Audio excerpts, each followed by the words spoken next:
and welcome to 9 to 42, the podcast from the team at the Guitar Show UK. Join us for interviews, updates and chat with artists, influencers and those that manufacture the gear that we love.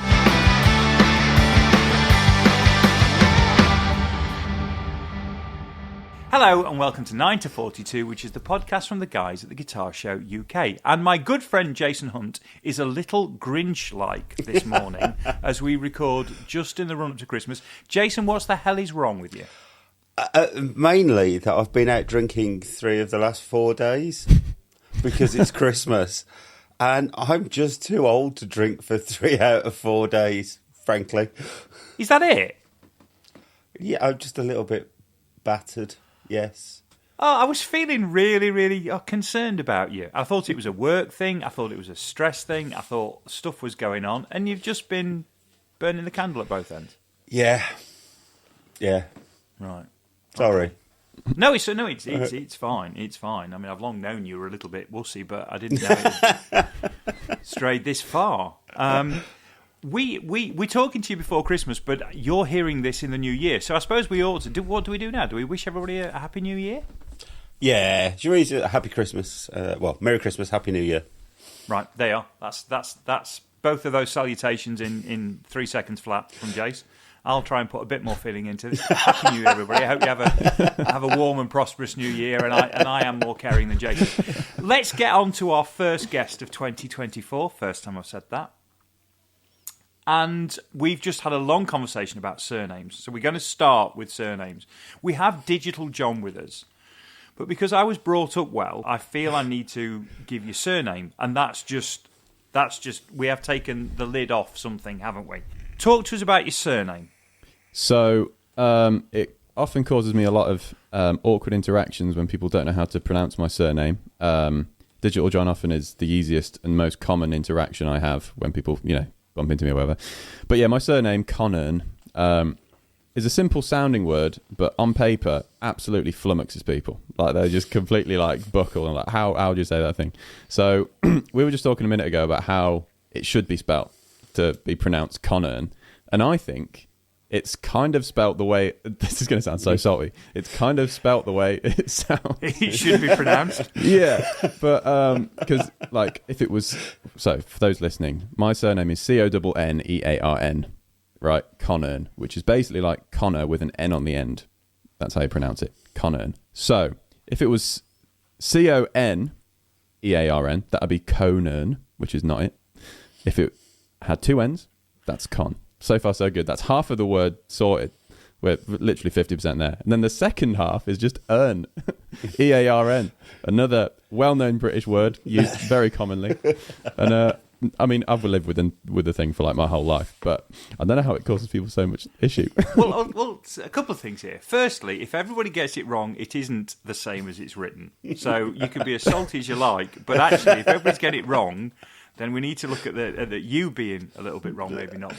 Well, yeah, that's highly probable. Secondly, it'd be Connearn, surely. You said Connearn, but Cone needs the E. Without the E, it's Con. So that would be Connearn, wouldn't it? Yeah, I don't know how vowels work, what makes them open, or whether there's a vowel following a consonant. We need someone from, what's the program where they do vowels and consonants on? But anyway... I think that's the one. Right. I think it has changed over the years. It's like an Irish name, and it was spelled really weirdly, and this is actually a simpler way of spelling it. Just, Right. I'm pleased we went there. And apologies if I sounded a little bit aggressive there. No, it's all right. But I was just going with the silent majority, really. Yeah, no, it needed to be said. I haven't really talked about it much, and like I say, it's probably going to be useful for some people. Okay, well, bear in mind you've still got Christmas to go. Maybe you should go and have some quiet time just to consider it a little bit. After this, I'll spend a few hours just contemplating my own name. Rude. Excellent. God, I feel like I'm in full-on dad mode. I need to drop out of that. It's not very good at all, is it? So anyway, Digital John, as you are more commonly known, yes, and you are wearing your Andertons hoodie, mm-hmm. and I suppose we ought to start. Well, that's why we know you, isn't it? Yeah, so incidentally, I am wearing the Andertons hoodie because we were all asked to film a little video saying Merry Christmas, hence this. But I thought it would work for this because we're going to talk about that. But that's fine. Yeah. We all know Lee. Yeah, so, yeah, do you want me to basically just break apart where that all came from? Go on, please do. Yeah, so back in, 2020, my career went very online, like most people's did. Because that was the only thing we could do as guitarists, and I posted videos more because I was doing it a bit beforehand, and started putting music out, all that. And I was using modelers like Neural DSP, the Quad Cortex. That was my kind of thing that I used in all the videos, and I was a Chapman artist at that point. I think I literally joined before 2020, so all of this kind of happened at the same time. So Rob, I was kind of on Rob's radar, Lee's radar, and I guess Pete's just through that. And throughout COVID, posted loads of videos. They kind of saw me as one of their Chapman artists using the digital kit, I guess. And I've never really asked how I got, the Andertons role or anything. Just part of my anxiety about imposter syndrome all the time. But I guess, again, because I was on the radar that way, they brought me on. And Lee did say that they wanted another presenter to deal with all the digital kit. So I was like, sound, I kind of use it anyway. I'll happily do that. And I became the kind of digital representative for Andertons. And the first day I did a shoot, it wasn't like you're going to be a new presenter. It was, let's film some videos, and if it all works out, then the role's yours if you want it. Because at the end of the day, it could have gone really well in the room, and it did. We all got on really well. Went for lunch, had a meal deal, all the rest of it. Good old chat. Did it a proper British way. And then, yeah, like end of the day, Lee was like, "That was great. Thanks again for coming, doing the drive and stuff." But if the video comments show that people aren't really clicking with you because at the end of the day they decide, then unfortunately won't be able to. It wasn't that kind of bleak, but like that's how it kind of felt. It was like, oh man, that was a great day, and I felt great about it. But then it was like, oh no, this may just crash and burn. Anyway, the video went down really, really well, and I don't really watch it because I cringe at how. I mean, I'm still awkward on camera now, but like the first Andertons video, I feel like I was a completely different person. I'm sure you guys have similar things with, like, I don't know, the podcast or something. But absolutely, yes. Yeah, when you look back at old stuff like that, knowing now how many people were watching that, it makes me so, like, it makes me cringe so deeply. Anyway, the video's fine. And I should have thought about my tone a bit more in that. I just literally threw on some sounds I was using live that weren't EQ'd properly and everything. But yeah, so talked a bit about that, and then Lee was like, this guy needs a name because all the presenters on Andertons do, like Rabia, Afro, Danish Pete, the Captain, Chappers for Rob, and then Lee just off the dome then was like Digital John, and I can remember him saying that, we'll probably do another one down the line, but this is Digital John type thing, and then it literally just stuck. And Oz, the video guy, did the whole Digital John robot vocoder thing just in post and threw a little pixelated like screen grab on my face, and then that became the meme. And 2 years down the line, still sticks. And then I literally, like last year at the guitar show in February, I was just walking and I just heard like Digital John's like as I walked down the aisle. Oh man, which kind of feels like a heckle, but it's like a nice heckle. I think if they really hated me, they would do something worse. But yeah, it's nice, And at the end of the day, the music I'm doing at the minute is very electronic, and I've always been into electronic music, and like Daft Punk are one of my favorite artists ever, and it's nice to like really lean into the electronic digital thing without feeling like I'm faking anything. So effectively you were always Digital John, you just didn't know it. Always, yeah. I may have digital DNA. Yeah, we'll never know. Wait, this is really interesting, and I'm telling you this now because it gives you an opportunity to get rid of it if you want to. But Googling you yesterday to make some notes for today, I came across your WordPress site, your Music Futures. Oh, that was a uni module. Yes. I'm going to find this now. And given that I am also a university lecturer, and teach at BIM, so it's very much the same. You were at Coventry Uni? Yep, it's Coventry Uni, did a music performance degree, yeah. But I printed out some of it. Sorry. So, where is my music career heading is one of the titles. And you talk about, I now see what's required for me to better myself as a musician, which predominantly lies in the area of personal social development, such as networking and social interaction, in order to build my circle of contacts. I mean, I don't know what mark you got for this, but I think you're definitely on a first right now because you've actually followed through on all of this. I didn't BS my uni degree. I worked hard on that thing. Yeah. I think I got a first for uni. I tried really hard. I know the rock and roll thing is to really not try in like school and that, but I was like, I wasn't top of the class. I was kind of, 75%. But I think I got a first for uni. I really went in on a uni degree. So thank you. As a uni professor yourself, thank you. I think it is very rock and roll, actually. I think, unlike when Jason and I, grew up, I think not drinking and working hard is actually it appears to be quite in at the moment. Yeah, I'm kind of going that way at the minute. I know we were talking about it earlier, but like I'm trying to sort of limit things, take things in moderation, be a bit more put together, because, lots at stake here. I need to be good on video and... still hasn't stopped me going out literally before. I think we got back from a Norway shoot like 5 a.m. before doing a shoot at 10 or something, and it was like that was a bad move. But I'm trying to limit that kind of thing now. I mean, if I can give you any advice, the first event I ever ran at the NEC where I used to work was an event called Mini World, and it was about the Mini, but this was so long ago. Literally no shit, Jace. Sorry. Well, people might think it's about miniature things. Well, the Mini is a miniature thing. Well, yeah, but this was the old Mini because the new Mini didn't exist at this point. We actually had the prototype for it at the show. But at the same time, there was an advert for the newly launched National Lottery on TV. And it said, win £60, and there was this knackered old Mini sort of thing. Win £600, and there was like a good condition second-hand Mini. And it was like win 6 million, and there was this 35-foot long stretch limo Mini that had been built. And we managed to get it to the show. And bizarrely, the Channel 4 breakfast show, The Big Breakfast, wanted to come and film at the show and interview me on The Big Breakfast. So I did what any sensible 27-year-old would do. I went out the night before, got in at 3 a.m, and then I was on site for 5:30 having my makeup done for the breakfast. Oh, yeah. Been there. Yeah, you've really got to dig deep, haven't you? Yeah. Some friends videoed it, and they said they'd never seen anybody look quite so pissed off whilst being questioned on TV. I won't say what deep dives they were, but the deep dive videos, for people who haven't watched them, are in-depth, essentially like technical manuals in video format for anything neural DSP release, and they are like a full day ordeal. And I won't say which ones I did go out before filming, but I'll let people try and find that out. You can tell by how deep the bags are into my eyes and how much I don't have a soul.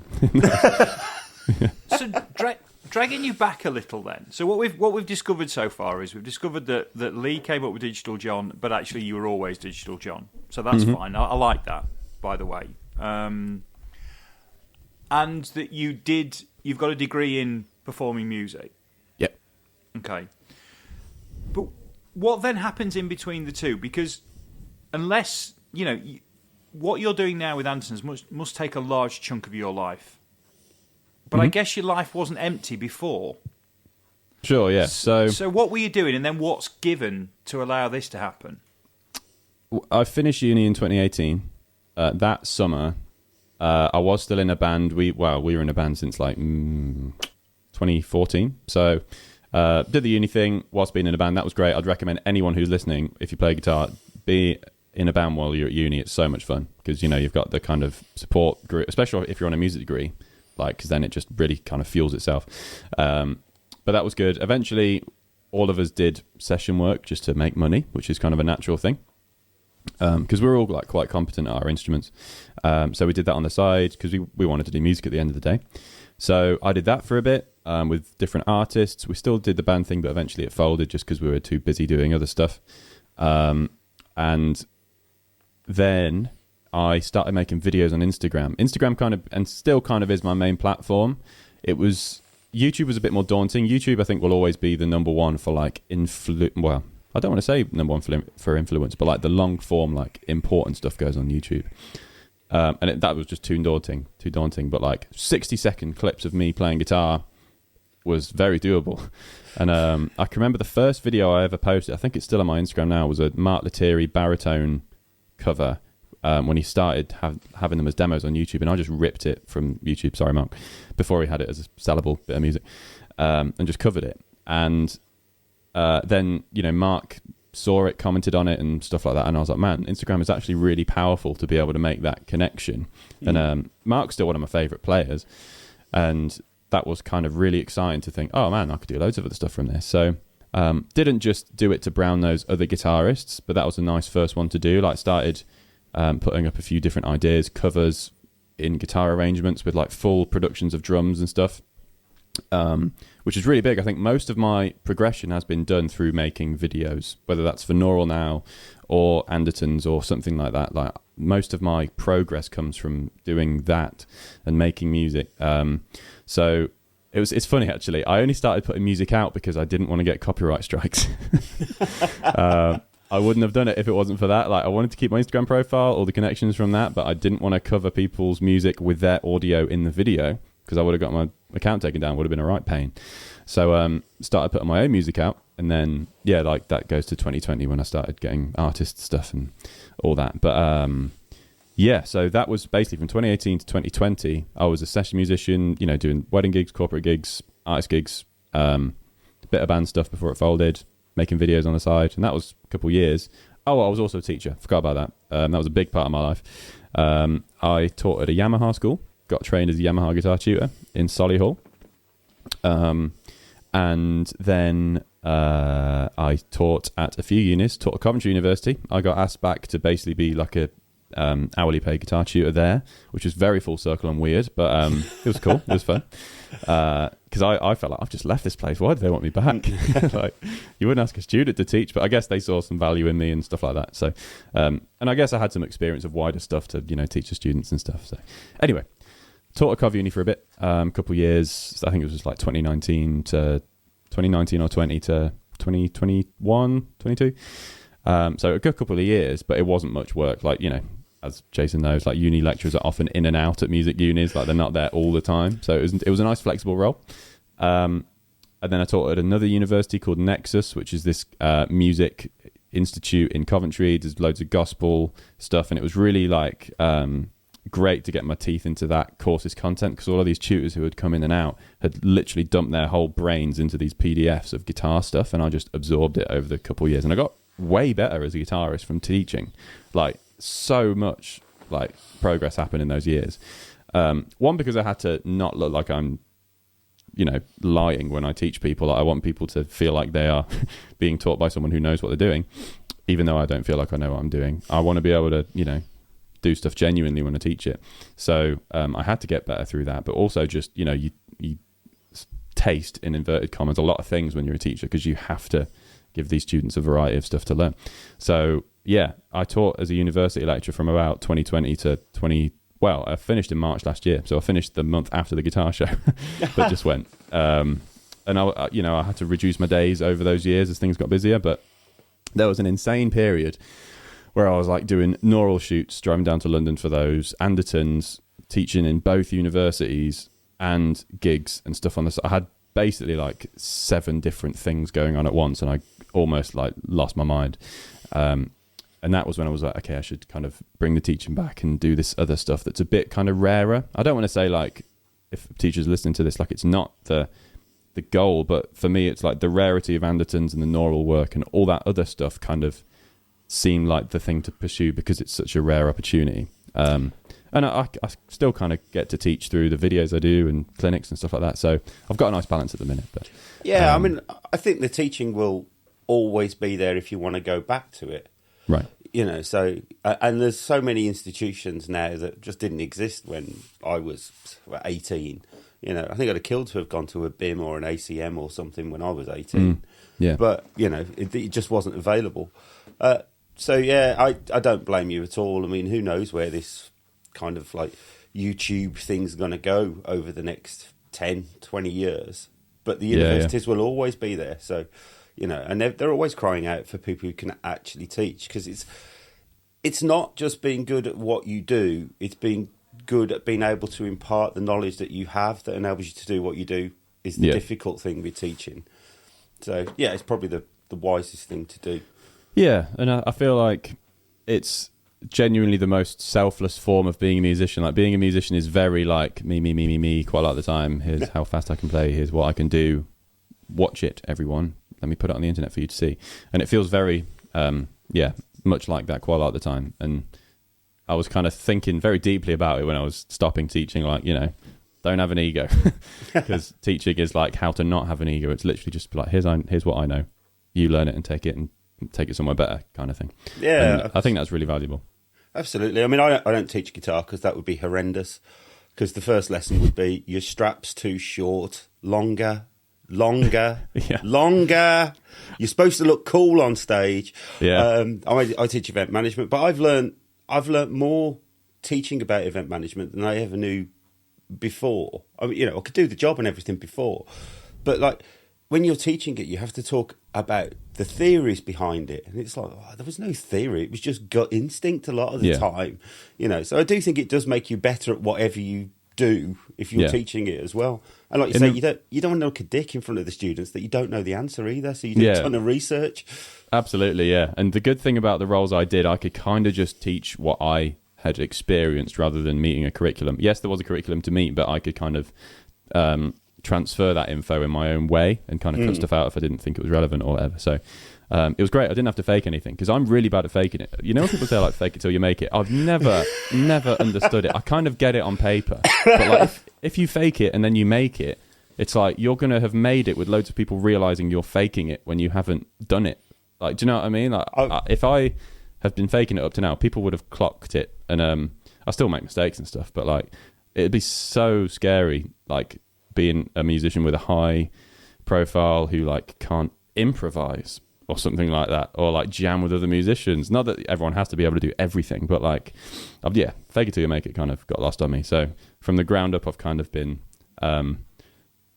literally as little ego as I can have to kind of feel like I've got so much work to do all the time to then just do what I can and hopefully not have to hide anything. And like, I can remember last year at the clinic, I was like, man, I could have said that a bit more eloquently. But that's, you know, if I rehearsed it and stuff, it may have felt a bit faker. And if I just, you know, go off the dome with things, it feels a bit more genuine coming out of my head, I think. I don't think you need to worry. The feedback I got from your clinic was really, really good. Oh, great. I will stand up next time. Yeah. Apart from people keep going, why is everybody sitting down? And I was like, I have literally no idea, but I'm removing all chairs this time.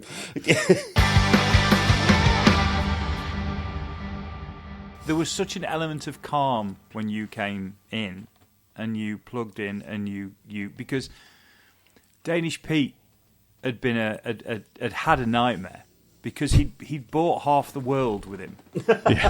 He arrived and, you know, I saw a human being that I didn't know was Pete coming up the stairs holding something that seemed to be about 19 foot wide, and I could see the top of his head but I couldn't see his face.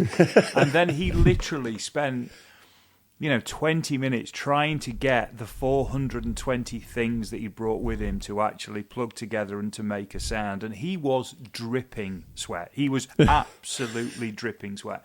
And it wasn't something that was lost on the audience. He looked like he'd just moved a wardrobe.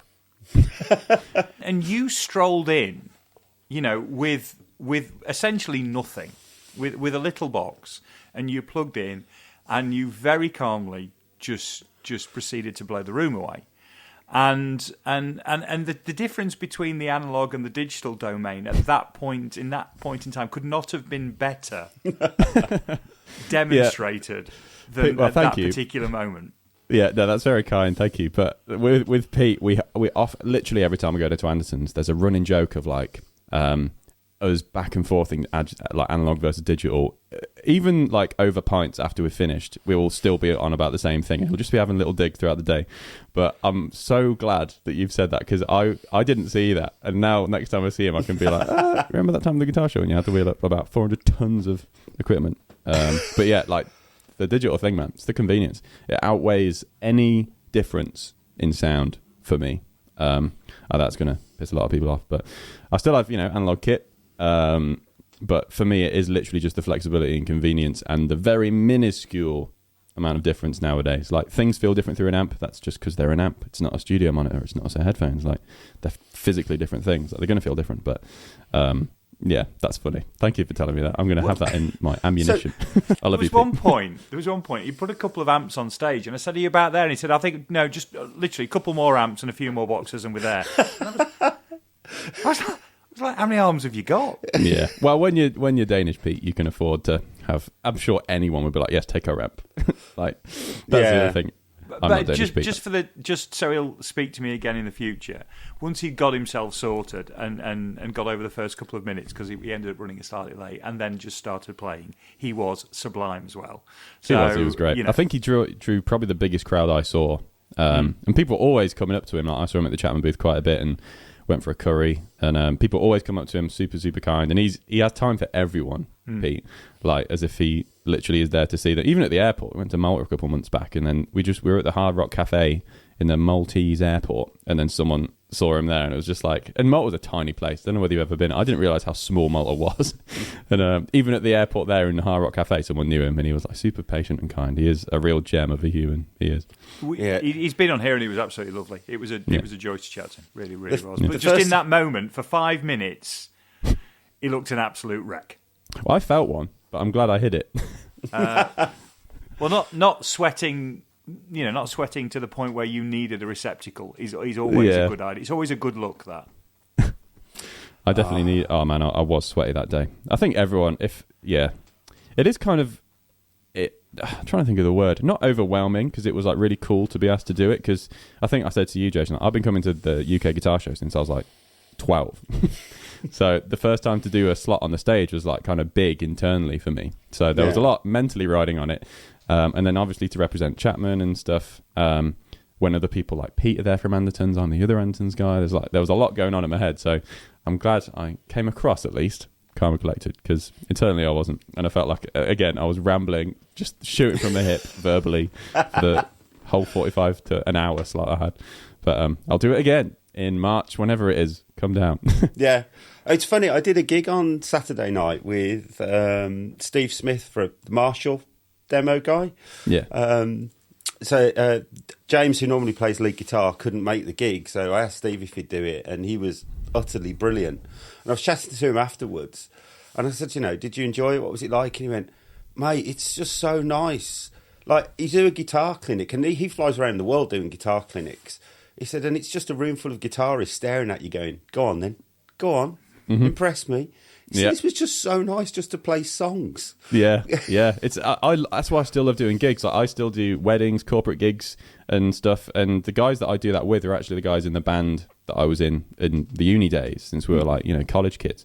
And we've got that long time chemistry of like being tight. And it's so funny. If anyone ever comes to a gig where we're all playing in like a non-original music environment, if it's like a wedding or corporate gig, we will just throw metal licks and progressive stuff in unnecessarily all night, and just like try and clock each other's stuff, because we're just those kind of guys who like indulge in the kind of musicality of things, and it's so fun to do without kind of feeling like you've got a brand to please, or you've got people, thousands of people watching on a live stream or something like that. It is fun to still do gigs, and I would really miss not doing them.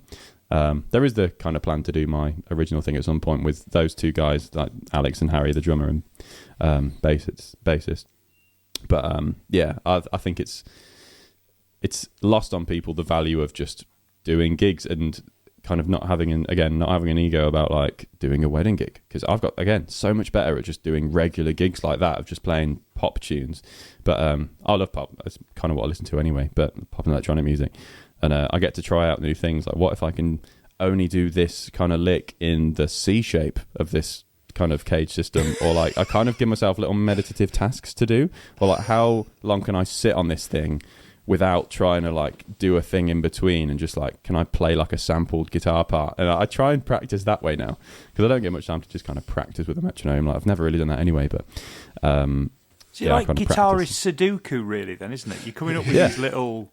It's great. I think everyone should do it. Like, when you become comfortable in a gig, if you have a gig like that, then just make use of the time. Like, it doesn't have to be a drag. Like, either throw in silly progressive metal licks, or just try and get practicing how you can. I'll give you something to look out for, which you might be able to work in. There was 25 years ago, a group of session musicians formed a unit called Black Sweden, right? And they basically took a load of ABBA tunes and meshed them together with a load of metal tunes. Sounds great. And it is the work of genius. It absolutely is the work of genius. So I would direct you towards just finding Black Sweden, because I think one or two of those tracks would really work in that environment. Sweden. I've noted it down. Absolutely amazing. So that would probably help as well. It would tick all those little mental kind of challenges and boxes as well. Yeah. Because no hair metal trick is left behind. Every single one of those things is there. Yeah. So, and most of the time people like it on a gig. Like flamboyance kind of is good in the live music environment. And unless there's like a kind of really, tight MD who's really like hands on deck, I've never really been told off. I had one very passive aggressive one where I was doing too much distorted stuff in, I think it was something like ABBA or something like that. And I got a shout mic in my in-ears from the bassist who had been told by the MD, who was just walking around with the kind of iPad sound thing. And I just got, this was on the whole band's ears. It was just like, John, use less distortion. Thank you. Verse. And then we went on and I was like, oh man, I've been clogged. It's kind of like if the Darkness did ABBA. Cool. It's got that kind of vibe going on. So cool. Check it out. I've noted it down. Yeah, I'll check it out. So, other things that I kind of researched, I found out yesterday that I wanted to ask you about is the Disney thing. Yeah. How on earth did that come about? Great question. I've noticed here I've got a Taylor flag in my background. Yes.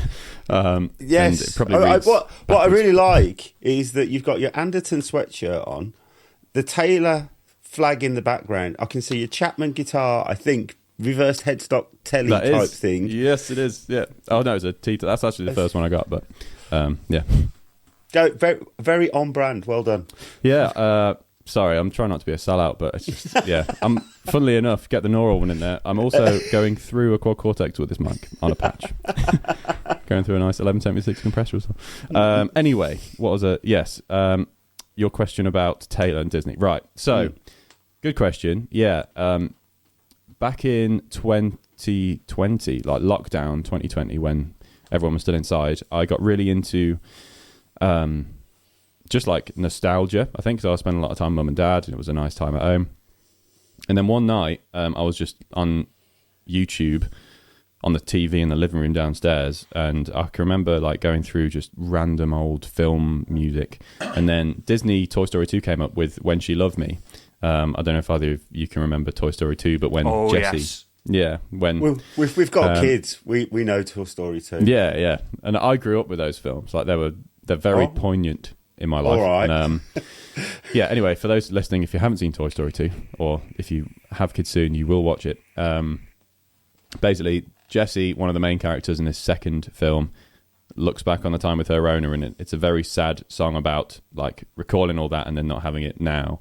And you know, you can apply it to like people in your life now. It's a very like deep thing as a bit of music. But anyway, I learnt it and just did an arrangement, and then again threw something up on Instagram, like 60 odd seconds. And Dan, shout out to Dan from Taylor, he saw it on my Instagram and messaged me saying like, no, actually he didn't message me. He just liked it. And then 6 months went by.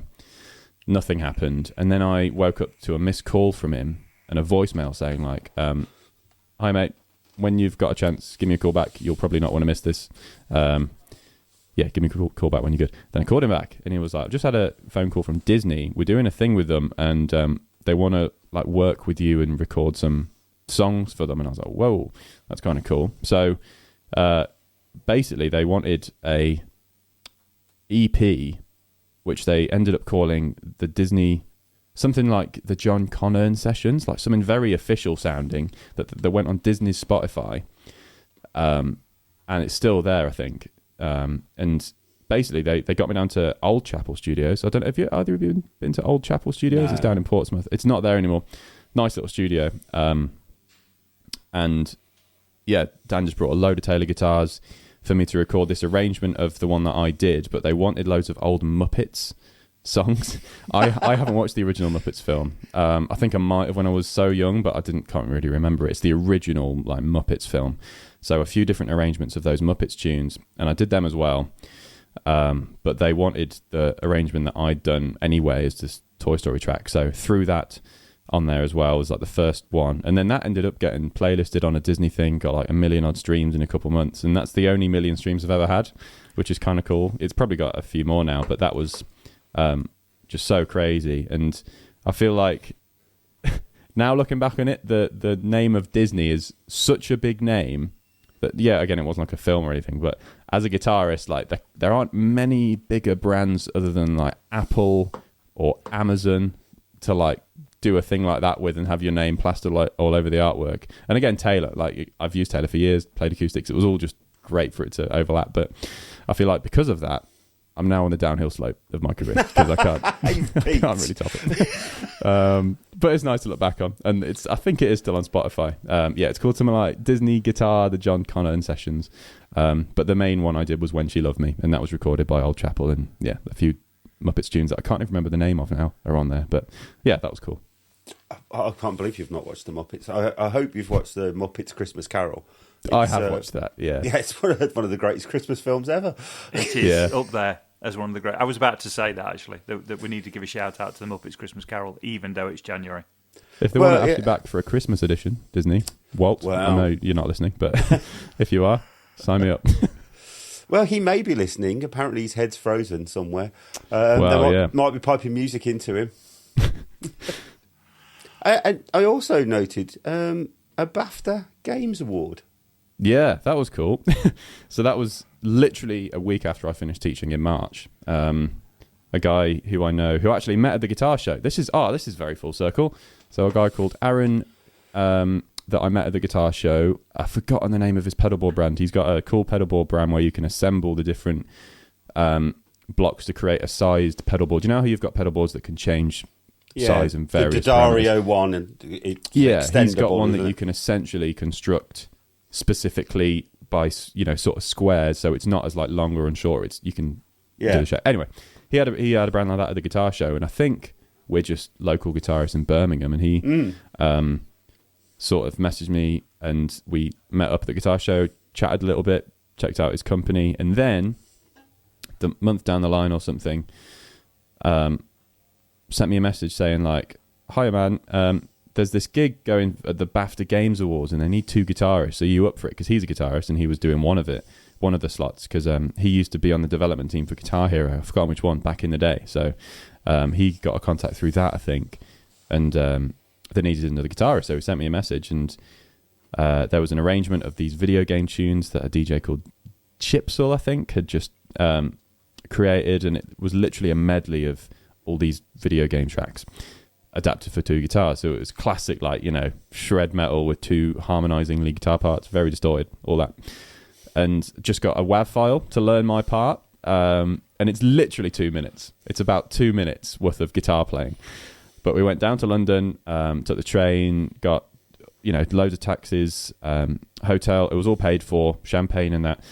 And it was at South Bank. I've forgotten the theatre, but it was proper like London, this thing. And yeah, we do the sound check, goes fine, we go and have a burger, come back, 7 p.m. It's all live. This is what was stressful about it. It was all live, so we had to nail it. And I've never rehearsed a thing so many times, because it was 2 minutes. I could just churn that thing out for like hours, and I must have played it over 100 times just to make sure I got it right. But yeah, we're all suited up, and we started the whole thing. So it was streamed on Twitch. Lights go out, we all walk on, and then we do the thing, and it goes actually really well. And there's a funny moment where, as we like bow, I think it was Aaron, or I can't remember who it was. Aaron owned up to it and said it was him. But as we roll off our volumes, you know how like you do it to kind of noise gate your guitar. Yeah.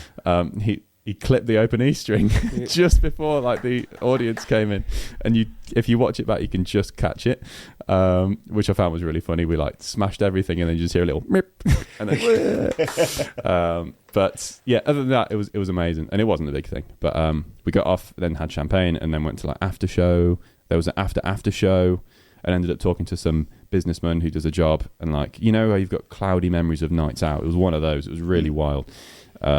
And got back to the hotel, had a Nando's in the morning, fighting for my life from a hangover at Euston, and that was it. But yeah, it was great pay, and it's probably the best hourly rate I'll ever have in my life, because again, it was only 2 minutes, and it was a really nice amount of pay.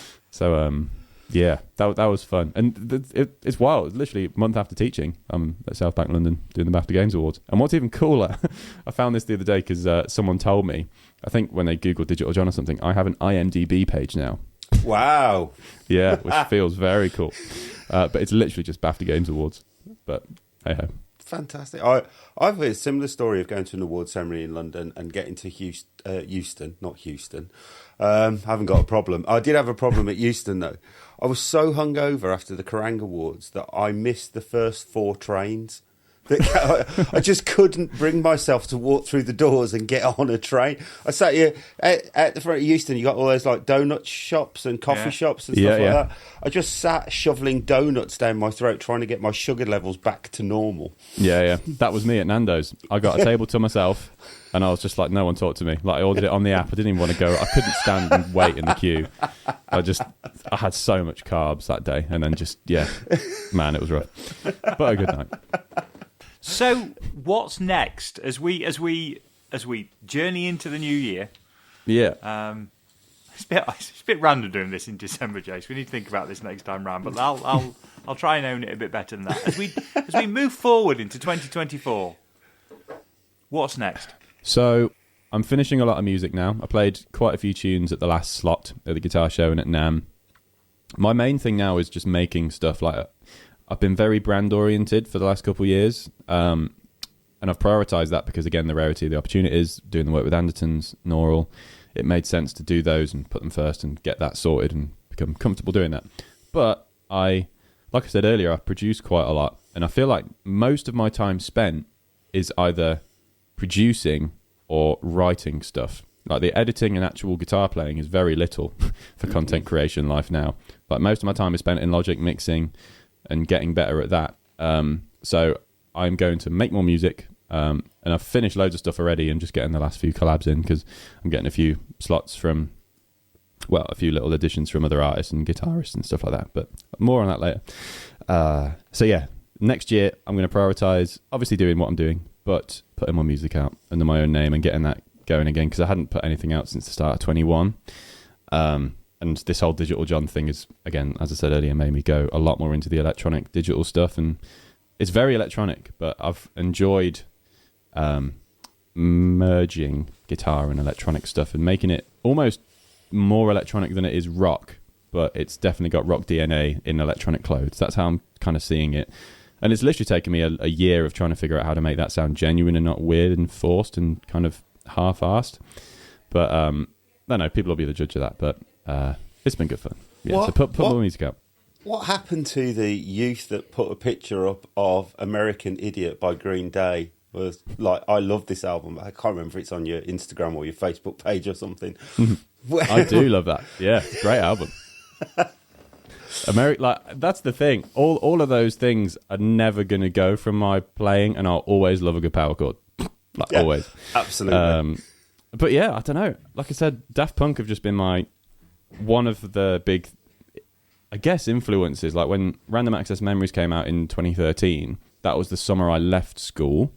So that long summer is a very pivotal moment in most teenagers' lives, and I just absorbed Nile Rodgers' Waka Waka Funk literally that entire summer, and it changed. That was a very pivotal moment in my guitar playing, but I've still kept all the metal and the kind of pinch harmonic shred stuff and stuff like that. And yeah, merged it all together. And with the Neural and Andertons gigs, I have to play so much of that. It's, not that I don't like it. That sounded like I have to play so much of it. I'm bored. It's not that. I just, because I'm so in that zone all the time, it's there anyway. Do you know what I mean? So, yeah. I'm trying to think what else. yeah, just kind of go with the flow, to answer your question, Ant. I've always gone with, if things present themselves, kind of follow it through, and again, be grateful that you're doing them. So all the Nora Anderton stuff, do that. Any gigs that come up, an artist gig would be cool. Someone comes and DMs me saying, like to play for this guy or girl, or group, or artist, or band. I think I'd take that, because I do miss kind of live artist gigs. There's a few of them, but they're very few and far between with what I do at the minute. So maybe some of that. But yeah, if nothing changes, I'll do what I'm doing and put my music out. Yeah. It worked for Rabia, didn't it? It was yeah, Stormzy. Yeah, So. and that was, I think he said that was through his Instagram, and just, pumping content out and getting out there. So And Sophie Lloyd as well, with Machine Gun Kelly. yeah, she's doing amazing stuff. And she's a great player as well. So yeah, I mean, those two are stratospheres away from what I'm doing, but I think that model is a very doable, fruitful thing. So yeah, Cool. Well, I'm thank doing you. the guitar show in March. Oh, yeah. That's also what I'm doing. Yay! Yeah, And I spoke over it. Go on, say it again. I'm also doing the guitar show 2024 in March. I've forgotten the date, gents. Sorry, but it's in March. 2nd and 3rd of March. 2nd and 3rd of March. There we go, first time. Yeah, I'm back again the year after. So people weren't sick of me, and they invited me back. So thank you both. Yeah, try and play some new tunes that I've been working on, that I've just been talking about, trying to sell, and other things that come up in between now and then NAMM, all those bits. But yeah, it'll be good. Looking forward to it. Well, thank you for your time. Thank you. I've thoroughly enjoyed the first chat of the new year. It's been absolutely great, particularly the reference to Toy Story. And I still maintain that Toy Story 3 was robbed, because it should have won the Oscar for Best Film that year. What won it? Do you know what won it instead? I don't know, but that sequence at the end where they all hold hands because they think they're going to get crushed or whatever. In the Inferno, yeah. Tell me that's not the most dramatic scene of the year. It was. I don't. Intense. I don't believe you if you don't. If you weren't touched by that, Yeah. you ain't human. Toy Story 4 was also pretty good. That was they're all brutal in their own way, the Toy Story films. It's kind of the Pixar magic in it, but sorry, that was my brand talking with my Disney affiliation. I'm not trying to sell Disney.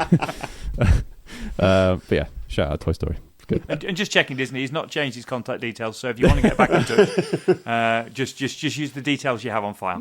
No, thanks, John. It's been absolutely great. Jace, take care of yourself. I will wish you a Merry Christmas again, even though for everybody else it's been and gone. But Merry Christmas, my friend. Happy New Year, and we will catch up in the new year. John, it's been a blast. Thank you both. Appreciate Cheers, it. mate. Bye-bye.